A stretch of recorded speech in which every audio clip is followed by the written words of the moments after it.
ಇದೇ ತಿಂಗಳ ಸೆಪ್ಟೆಂಬರ್ 15ನೇ ತಾರೀಕಿನಂದು ವಿಶ್ವ ಪ್ರಜಾಪ್ರಭುತ್ವ ದಿನಾಚರಣೆಯ ಅಂಗವಾಗಿ ಮಾನ್ಯ ಘನವೆತ್ತ ಕರ್ನಾಟಕ ಸರ್ಕಾರ ಹಾಗೂ ಅದರ ಅಧೀನದಲ್ಲಿ ಬರುವಂತಹ ಎಲ್ಲ ಇಲಾಖೆಗಳು ಪ್ರಜಾಪ್ರಭುತ್ವ ದಿನದ ಪ್ರಯುಕ್ತವಾಗಿ ಚಾಮರಾಜನಗರದಿಂದ ಬೀದರ್ನವರೆಗೆ ಮಾನವ ಸರಪಳಿಯ ನಿರ್ಮಿಸುವ ಒಂದು ಕರ್ತವ್ಯವನ್ನು ಕೈಗೊಂಡಿದೆ.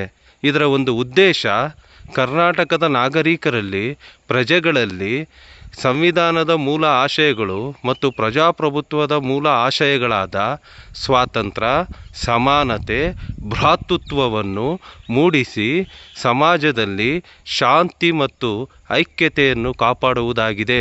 ಈ ಕುರಿತಂತೆ ಮುರಾರ್ಜಿ ದೇಸಾಯಿ ವಸತಿ ವಿಜ್ಞಾನ ಪದವಿ ಪೂರ್ವ ಕಾಲೇಜು, ಹೊಸೂರು, ಶಿವಮೊಗ್ಗ ಡಿಸ್ಟಿಕ್, ಶಿಕಾರಿಪುರ ತಾಲೂಕಿನಲ್ಲಿ ನಾವೆಲ್ಲರೂ ಮಾನವ ಸರಪಳಿಯನ್ನು ನಿರ್ಮಿಸುವುದರ ಮೂಲಕ ಈ ಒಂದು ಕಾರ್ಯದಲ್ಲಿ ಕೈಗೊಳ್ಳುತ್ತಿದ್ದೇವೆ.